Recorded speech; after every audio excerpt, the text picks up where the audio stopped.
Hello and welcome to Eyewitness Report. I am Yomi Otaigbe. This week's edition focuses on the aftermath of a sad incident in Lagos, that is the fire that destroyed hundreds of shanties and rendered many homeless in Okubaba community. Also, some residents of Ojota and Akute bemoan what they describe as continuous exorbitant electricity bill given to them by Ikeja Electric Distribution Company amidst epileptic power supply. These and more shortly. Stay with us.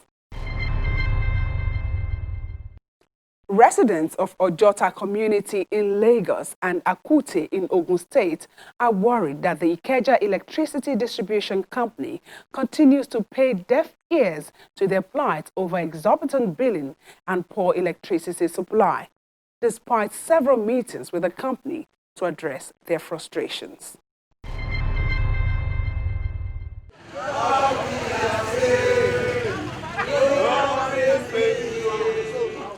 In August this year, members of Ojota Joint Community Development Association, comprising 13 CDAs, embarked on a peaceful protest to express their frustrations over the poor services by the electricity provider, Ikeja Electric Distribution Company.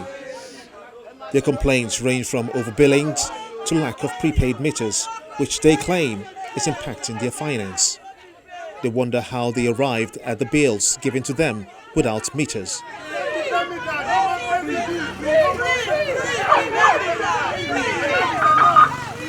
Nothing seems to have changed since the aggrieved customers engaged the electricity provider. Recent bills still shows a disturbing figure. It's not been nice at all because, like now, I stay in this building and we have 3 floors in this building, and each building now receive their bill differently. But this is my floor, the middle one, and the last bill they gave us was just 62,000 for just 8 rooms. What else could it be in the room? No one is doing business in the room. There is no kindergarten here, there is no school here, there is nothing here that could consume anything what the crazy bill they are giving us. I'm having up to 1 million in this house, and every month, and this building alone, we have boys quarter, and we are having 2 bills on this premises. The boys quarter, they gave boys quarter 67,000, they gave frontage 50,000 plus.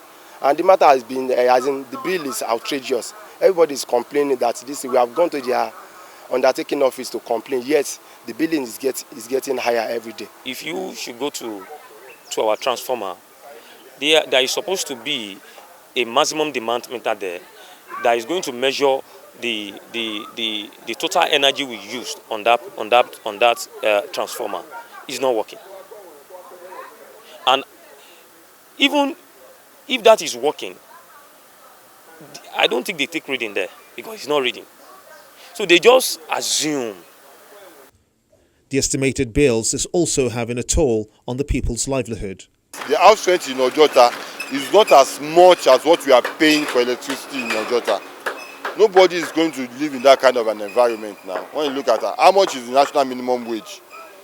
We have teachers that are living in Ojota that are even working in private schools. How much are they being paid? 25,000 naira. And then your electricity bill is 45,000 naira. So how do you justify that? All efforts to reach Ikeja Electric to respond to these allegations was unsuccessful, as at the time of this report. But in an earlier response, the head of corporate communications of Ikeja Electric, Mr. Felix Ofulue, gave reasons why these customers may feel the bills are high, as well as their claims that their meters are not read. Mr. Ofulue says that due to the COVID-19 pandemic, the Ikeja Electric discourages physical interactions and now carries out operations remotely, a reason the aspect of reconciliation of bills appears slow. But leaders of the community claim that Ikeja Electric has failed to honor its promise of meeting them to resolve the issue. They are worried that the company is deaf to their complaints. When we realize that the estimated bill keeps coming, we decided to have a press conference, after which we had a meeting with them again. Surprisingly, nothing has changed. IKDC are just called above that there's nothing we can do. We've already engaged the lawyer now, but then we are just waiting. We've written to them. The lawyer wrote to IKDC in September As at this moment, they've not deemed it fit to reply our community. Ikeja Electric has commenced the implementation of the National Mass Metering Program across its business units, but customers in Ojota are not sure that the distribution will reach them. From the record that we heard, or from what we read on the newspaper, that I personally read from the newsprint, Ojota was not even mentioned. They mentioned Kano, Kaduna, Lagos, and the area that was mentioned in Lagos is Oshodi, Yaba, and Surulere. Though we had a meeting with them, and what they are clamoring for is that we should go and apply through the map, apply for meters. Now, the issue we are having as regards to that is the estimated billing that is already accumulated on all these bills, on each houses, will be automatically transferred to the prepaid meters once we apply. And we have sought our advice of our legal team. We wrote a letter, a petition to NEC. We copied them. Ikeja Electricity are yet to respond to us. The NEC has acknowledged receipt of our petition. The Consumers Protection for Rights Commission, they've acknowledged receipt of our petition. But Ikeja Electric, so far, the petition was sent out on the 21st of September, but so far, they have not yet to respond to it. Residents of some estates in Alagbole, Akute, Ogun State have similar complaints. 4 CDAs are dissatisfied with the service provided by the Ikeja Electric Distribution Company in the area, including epileptic power supply, overbilling, and an overloaded transformer. Since my inception in this estate, it's been the supply from Ikeja Electric Distribution Company has been somehow. We have a transformer here that is overloaded. It's such that it's working at about 200% capacity. I mean that it's having additional 100% load on it. And this transformer is serving 4 different communities. The initial transformer that we're using was bought by the residents here. That was in year 2000. But unfortunately, that was PHCN or NEPA, whatever they were called then. They came and took it away without informing anybody and brought this one. For almost 20 years, it has been here. And the time when they brought this transformer, the population here was very minimal. Now it's serious, it's overloaded. They give us 2 days on, 1 day off. Even on that 2 days on, they give us about 8 hours of light every day on our on days. Yet, for that, they still bring bills. So we're asking that these guys should just try and probably give different communities their transformers. Because when a community has a fault, they will have to shut down the whole transformer. Everybody is shut down. It's 2016, they have been bringing over bill to me. Which I wrote, I went to the office here and Abulegba. I write a letter once they asked me, but they did not do anything about it. There is 1 meter in the transformer. That is what they say they are counting about. Whatever they use it or not, whatever they see there, they share it on everybody. That is what they say. The Ikeja Electric Distribution Company aims to deploy over 106,000 prepaid meters before the end of 2020. There is no doubt that the rift between electricity consumers and providers will continue for a long time if appropriate metering systems are not put in place. The aftermath of the Okubaba fire incident left several people homeless, and now they are in dire need of help. Although there are concerns about their safety, the slum dwellers remain resolute on staying in the area, despite the incessant devastating fires over the years.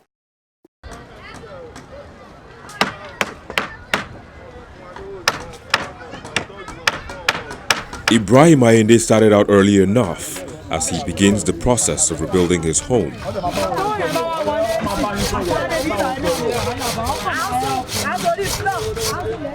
His hut was among several others razed by fire that swept through a section of a shanty settlement in Okubaba. Since that Sunday, when the house was burned, so I'm just trying to manage myself up and down. And it's my wife and it's my children also. They are just hanging them somewhere. So, and this is our country. If you don't have money, if you don't have somebody to help you, you will be just a struggle by yourself, you know. And it's last week also, my home money, 270,000 naira was gone. In cash? Cash. 270,000 cash. He burned. So, and it's why I'm a carpenter. I'm just to try working small, gather some money, buy some wood to just try to build another house. So for my family to be there. Okay. Can you tell us clearly where your family is? How many are you in your family, your wife and children, and then where are they presently? Well, I don't move them to Kurudu to go and stay with my sister there. So, I just have 3 children and one wife. So that's all. If resources were available, it will take him up to 3 days to finish a wooden shanty that will accommodate his family. In the meantime, he has to spend the night on the burnt site. There's a net, mosquito net. So as I'm doing this one, in the midnight, many of them, and including me, we're just managing here. Most shanties being rebuilt are still in their foundation stage. Only a few have been completed. While Ibrahim depends on his carpentry skill to rebuild his home, many are not so fortunate.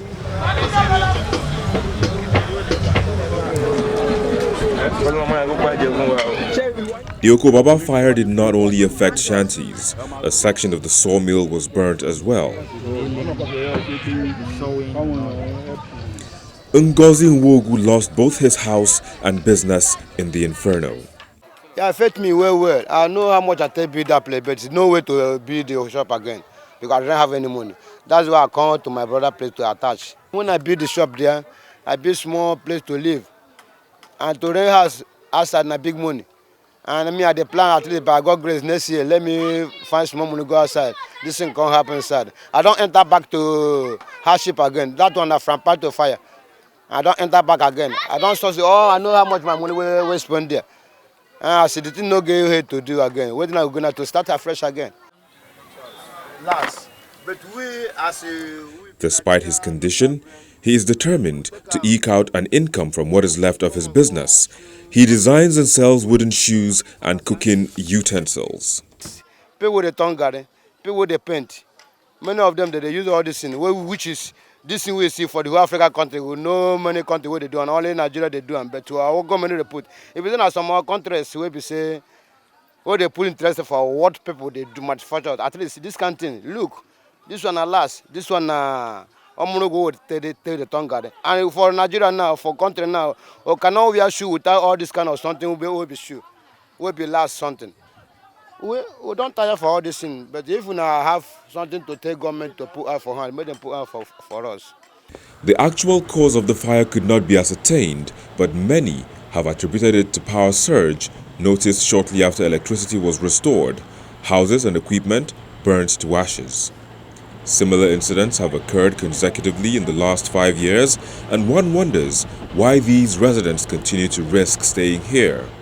It's a risk, but we don't have option, we don't have money. You can see in the betterment now that you want to rent house, even a room.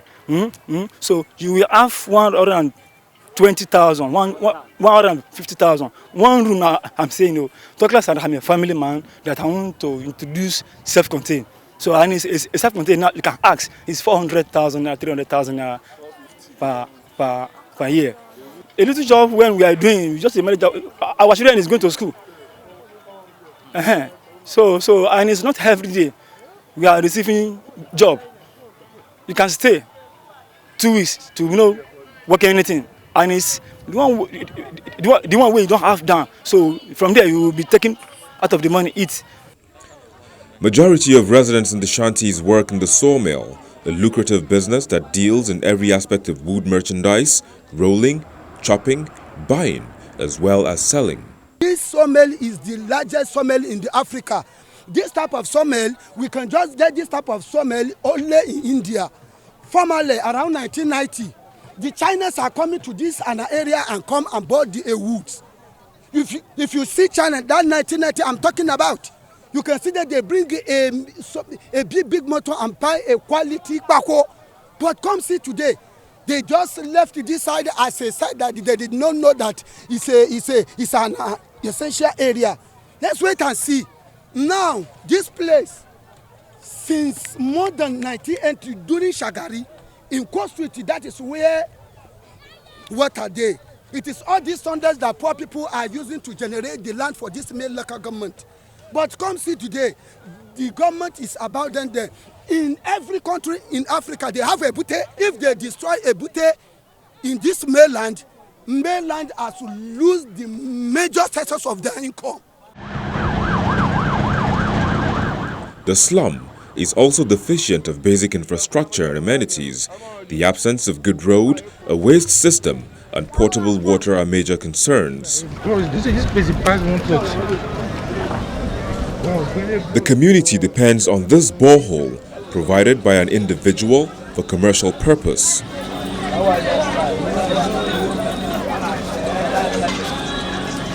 In the wake of the 2019 fire incident, the Lagos State government assured sawmill operators in Okubaba that it will hasten the process of their relocation to Ikorodu. The state government's desire is to create an ultra-modern sawmill and industrial complex at an alternative location, but that is yet to be. Welcome back. Itire Road in Lagos State has become an eyesore that brought so much discomfort for residents and motorists for a long time. Following Eyewitness Report on the condition of the road, the Lagos State government moved in, and the intervention brought back the beautiful life that residents desired. This is the current state of Itire Road in Surulere, Lagos.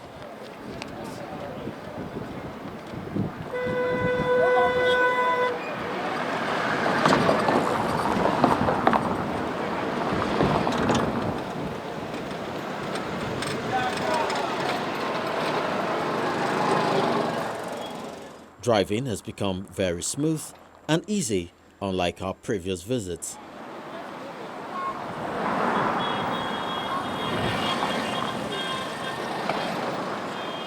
Eyewitness reported the case of the road, which had become infested with ditches and potholes, and the attendant gridlock and impact on motorists.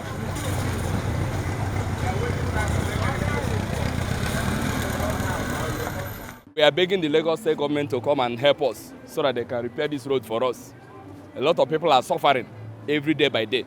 When there is rain now, this place now will be flooded. Motor cannot pass. It's terrible. Barely 2 weeks after, it was a different look, with interlocking stones taking the place of the potholes.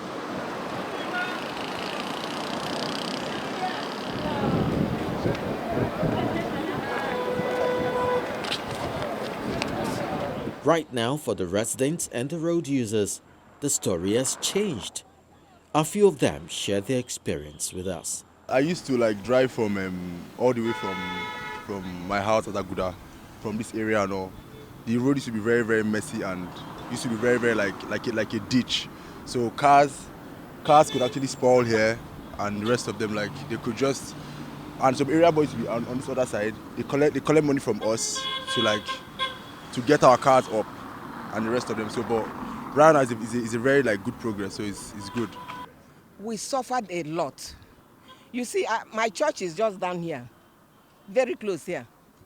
You know, from that place to my church during that period takes me 2 good hours. You won't believe it. You won't believe it. We suffered a lot. There was horrible hold-up. But to the glory of God, suddenly, Jesus is Lord. Suddenly we saw the road being repaired.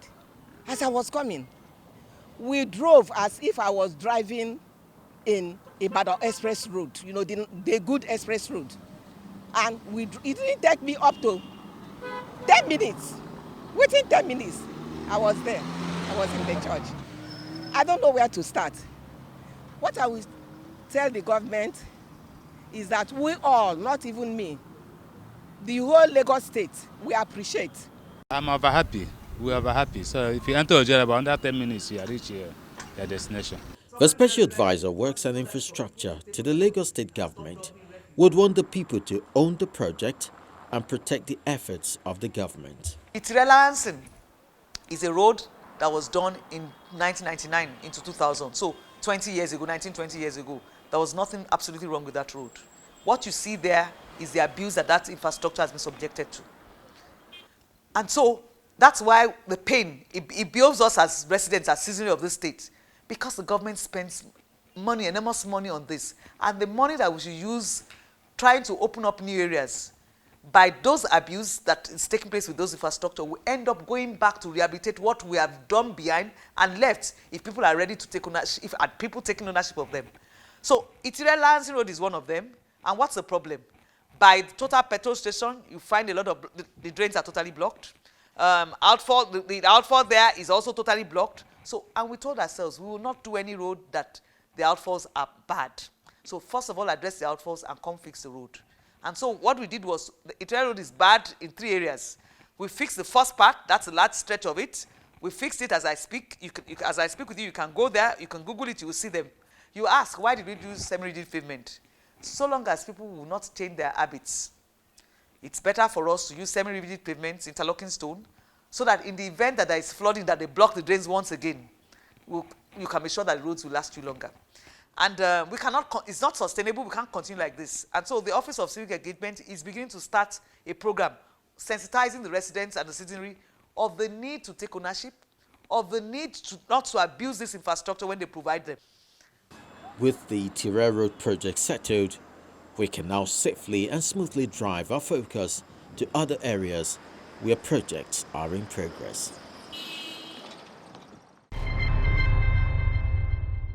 You can always be a part of the program by simply posting your eyewitness stories on our portal via the Channels TV app, which you can download from the various app stores online.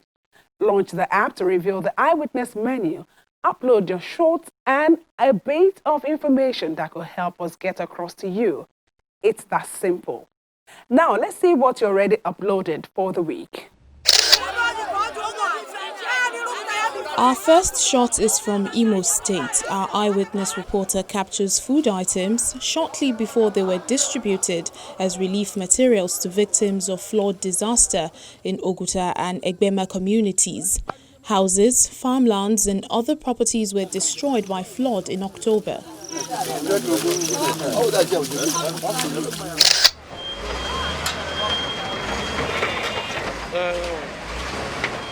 Also in Imo State is a video showing men of the Federal Road Maintenance Agency, FERMA, carrying out the rehabilitation of Owerri-Onitsha Federal Road.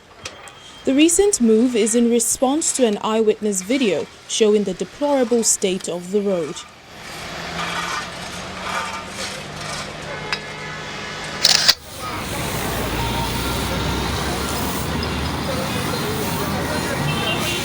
This video shows young men sweeping a section of Mobalaji Bank Anthony Way in Ikeja, Lagos State. Our eyewitness reporter says the men were serving the punishment by way of community service for violating environmental laws. The reporter warns residents to desist from any form of environmental pollution.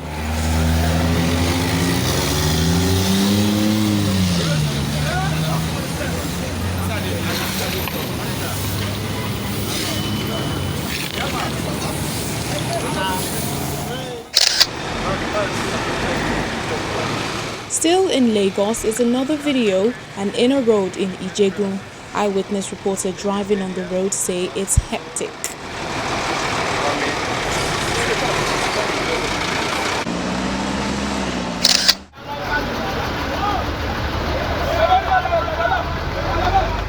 And in this video, passers-by taking pictures of a bullion van attacked by armed robbers in broad daylight along Ado Road, Aja.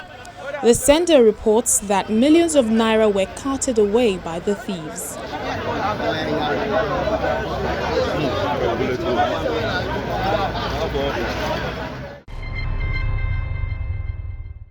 Those are your shorts. Do keep them coming. See you again next time. I am Yomi Otaigbe.